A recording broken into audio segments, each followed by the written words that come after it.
রাজ্যে বাম কংগ্রেসের বন্ধুত্ব আর বেশি দিন স্থায়ী হচ্ছে না।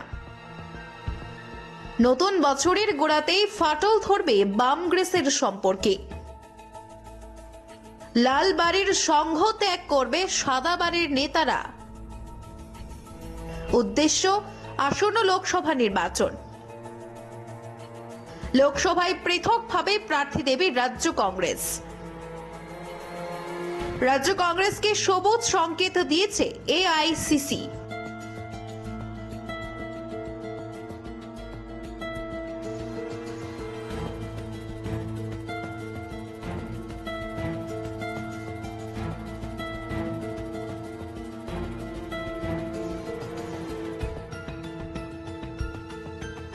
রাজ্য রাজনীতিতে কংগ্রেস সিপিআইএম এর বৈরিতা সম্পর্কে ওয়াকিবহাল মানুষ। রাজ্যের সংসদীয় রাজনীতির প্রারম্ভিক লগ্ন থেকেই এই চিত্র দেখতে অভ্যস্ত আমজনতা।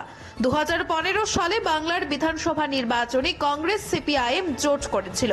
তৎকালীন সময়ে বাম কংগ্রেসের এই জোট ও ধর্মকে তিরস্কার করে সুদীপ রায় বর্মন কংগ্রেসের সংসার ছেড়ে বেরিয়ে গিয়েছিলেন। যদিও তিনি পরবর্তী সময়ে তৃণমূল কংগ্রেস ও বিজেপির সংসারে পরিব্রাজক হয়ে যাওয়া সুদীপ পুনরায় আশ্রয় নেন জাতীয় কংগ্রেসে। দেশের রাজ্য বিধানসভা নির্বাচনে বাম কংগ্রেসের জোটের ক্ষেত্রে মুখ্য ভূমিকা নিয়েছিলেন এই সুদীপ রায় বর্মনই। কিন্তু দুর্ভাগ্যের হলেও সত্যি নির্বাচনী ময়দানে কখনো কংগ্রেস নেতৃত্ব মেলার মাঠে উপরে সুর চড়াতে পারেনি। জোট সংক্রান্ত বিষয়ে বামেরাই ছিল শেষ কথা।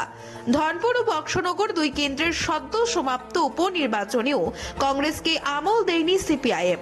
এই ক্ষোভে জ্বলছে কংগ্রেস নেতা কর্মীরা। কিন্তু জোট ও ধর্ম রক্ষার তাগিদে তারা প্রকাশ্যে কিছু বলেনি। তবে আসন্ন লোকসভা নির্বাচনে কংগ্রেস নিজেরাই আগ বাড়িয়ে বামেদের সঙ্গে বন্ধুত্ব ছিন্ন করবে। ইতিমধ্যে এমন আভাস দিয়েছে পোস্ট অফিস চৌমুহনীর রাজনৈতিক কর্তারা।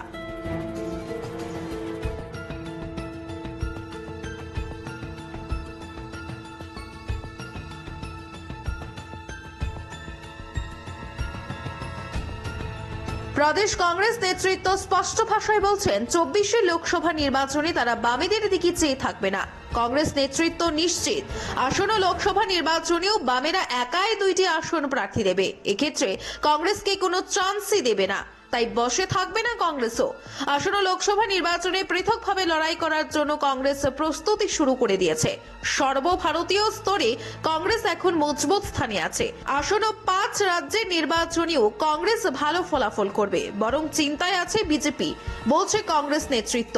কংগ্রেস নেতারা পিঞ্চ কাটতে ছাড়েনি জোট সঙ্গী সিপিআইএম কে। তারা প্রকাশ্যে বলছেন সর্বভারতীয় ক্ষেত্রে ক্ষীণ শক্তি বামেদের। ত্রিপুরা ও বাংলায় কোনো আসন পাবে না সিপিআইএম। শুধুমাত্র কেরালা কয়েকটি আসন বামেরা নিজেদের ঝুলিতে নিতে পারবে। এই শক্তি দিয়ে সর্বভারতীয় স্তরে তারা কিছুই করতে পারবে না। তার প্রমাণ ইন্ডিয়া জোট। ইন্ডিয়া জোটের মধ্যে সিপিআইএম কে খুব একটা গুরুত্ব দেয়নি কংগ্রেস। স্বাভাবিক কারণেই রাজ্যেও বামেদের গুরুত্ব দিতে। পোস্ট অফিস চৌমুহনীর অন্দরমহলের খবর, রাজনৈতিক পরিবেশ ও পরিস্থিতি বিবেচনা করে তারাও এবার বামেদের সঙ্গ ত্যাগ করতে চলছে। লোকসভা নির্বাচনে তারা লড়াই করবে পৃথকভাবে। তার আগে গোটা রাজ্যে কংগ্রেসের শক্তি বৃদ্ধি করতে চাইছে নেতৃত্ব। কংগ্রেসের এই সিদ্ধান্তের কথা পৌঁছে গিয়েছে মেলার মাঠে।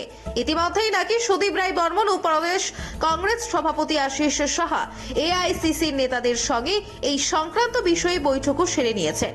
এআইসিসির পক্ষ থেকে প্রদেশ কংগ্রেস নেতৃত্বকে দেওয়া হয়েছে সবুজ সংকেত। এই কারণেই নতুন বছরের গোড়াতেই প্রদেশ কংগ্রেস লোকসভা নির্বাচনে পৃথকভাবে লড়াই করার কথা আনুষ্ঠানিকভাবে ঘোষণা করবে। ইঙ্গিত পোস্ট অফিস চৌমুহনীর কংগ্রেস ভবনের বাসিন্দাদের।